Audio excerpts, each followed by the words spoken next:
She opened the door, and there he was, a man who looked charming, confident, and entirely trustworthy. It didn't take long for the lodger to become the lover. Everything, however, was a carefully constructed illusion. Behind his smile was manipulation, financial exploitation, and emotional devastation. He had slowly, almost imperceptibly, taken control of her life. He had financially ruined her. He had emotionally violated her. How could someone manipulate a woman to the point that she was willing to walk away from her daughter, her partner, and the life she had built? Her decision to confront him would become the turning point, the worst decision of her life. "My mother was my best friend," Terry recalls, her voice tinged with nostalgia and heartbreak. She had grown up dyslexic, relying on her mother for help with reading, writing, and navigating the world. Her mother couldn't even sign a simple form without assistance, yet she had been the rock Terry could always count on. "If there was one penny left in the world," she said, "she would cut it in half and give me half that penny." We were ready for anything together. When they opened a consignment store together, Terry and her mother, Loretta, it felt like the beginning of an American success story. "Hi, welcome to Terry's Design and Consign," Terry said, recalling the first day of business. They sold gently used model home furniture, and business was thriving. Yet despite her professional success, her mother was lonely.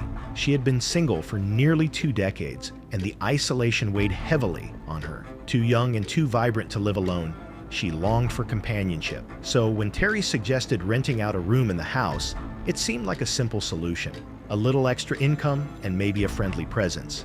And then he arrived. 2 weeks after the ad ran, a man named Todd, or Ta. He was charming, handsome, and exuded confidence. "Hello, Tom Benderly, here to see the room," he said, with a big smile and bright, sparkling eyes. There was something about him that immediately captivated Loretta. He needed a place to stay, and despite claiming to have lost his wallet and ID, he had all the right words and gestures to make her feel special.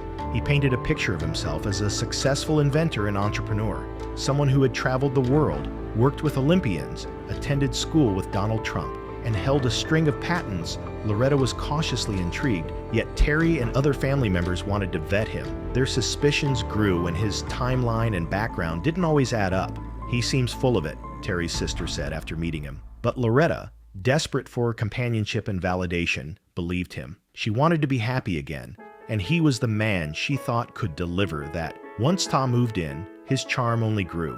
He cooked gourmet meals, fixed things around the house, and displayed the kind of attention and adoration that can make a person feel indispensable. The lodger quickly became a partner in life, or so it seemed. He convinced Loretta and friends to invest in his supposed inventions, from lawnmower blades to walls that could turn into speakers. Everyone wanted to believe in the success he promised, handing over money and trust. Not everyone was convinced. Loretta's sister and friends raised concerns about Ta's past, his vague credentials, and the constant delay in repayments. 6 months in, nothing he promised had materialized. Investors, friends, and family began to see the cracks in the story.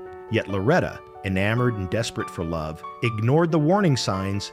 Being with a bad man was better than being alone, she admitted later. Years passed, and Ta's deceit only deepened. He manipulated finances, controlled business decisions, and began isolating Loretta from her friends and family. A summer program at Arizona State University, intended to help Terry overcome dyslexia, allowed him to seize control of the consignment business. Loretta watched as the business she had built with her daughter was siphoned for Ta's ambitions. He used loans and false promises to expand, accumulating debt while providing nothing in return. "We lost about $10,000 in a very short period," Terry recalled. The betrayal cut deep, and the bond between mother and daughter began to fracture. By the late 1990s, the relationship had become a trap.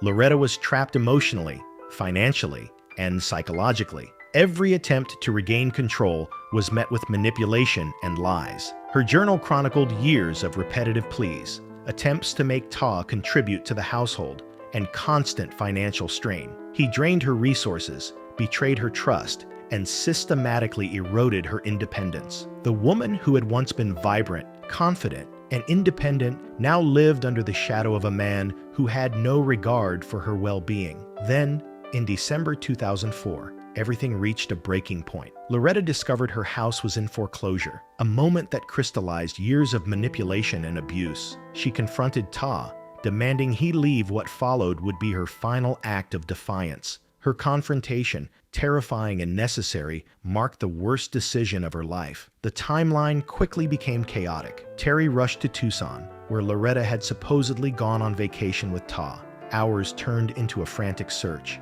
Mall security, hotel checks, and frantic phone calls painted a picture of confusion and fear. Ta reported Loretta missing, yet inconsistencies in his story began to emerge. Surveillance footage contradicted his account. Credit cards and personal belongings were left behind, and evidence suggested something far more sinister had occurred. As Terry confronted him, Ta exhibited calmness and control, revealing a chilling side. Guns, knives, and a plastic bag hinted at the danger that had loomed over Loretta for years. The investigation deepened, and though Ta was repeatedly questioned, the absence of a body meant he could not be held immediately.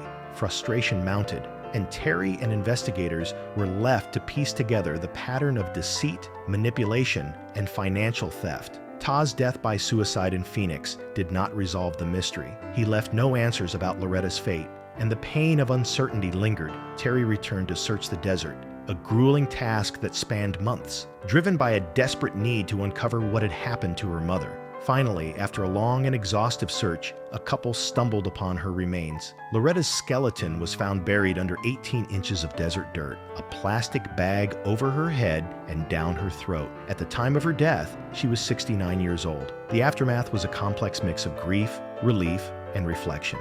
"I forgive myself for choosing a difficult person to be in a relationship with," Terry said. She had to reconcile with the fact that the man her mother had loved had been a fraud from beginning to end. He had lied about his past, stolen from multiple victims, and caused irreparable damage to her mother's life and spirit. Over 18 years, Ta had embezzled around $1.5 million, leaving a trail of betrayal and heartbreak. Terry also had to forgive herself for not recognizing the signs sooner, for allowing her mother to make choices that ultimately led to tragedy, and for the limitations of what she could control. The story, though horrifying, serves as a testament to human resilience and the complexity of trust, love, and deception. Finding her mother allowed Terry to begin the grieving process, finally confront the truth, and attempt to heal from the wounds inflicted over decades. In the end, this was a story that defied expectation. It was a tale of manipulation by someone entirely untrustworthy,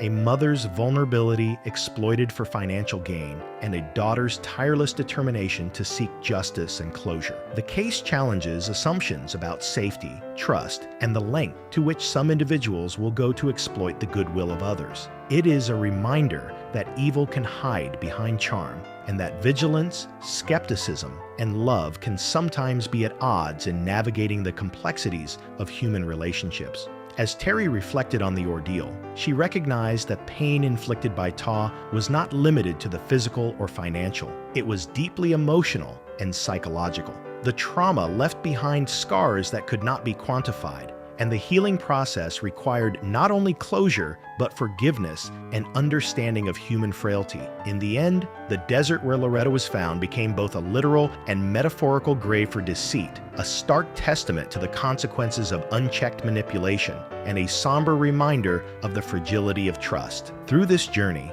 Terry emerged not just as a daughter seeking justice, but as a voice for awareness. Her mother's story warns others of the dangers that can lie beneath charm and smiles, and highlights the importance of vigilance, familial support, and careful scrutiny in relationships. It underscores how easily even intelligent, loving, and strong-willed individuals can be deceived when faced with manipulation, deceit, and emotional exploitation over many years. Ultimately, this story is more than a crime. It is a deeply human tragedy. It is about love, trust, betrayal, and the consequences of misplaced faith. It is about the enduring bond between mother and daughter, which survived even the darkest manipulations and the most devastating loss. It is a reminder that while evil may operate in secret, truth, perseverance, and courage can endure, even in the harshest circumstances.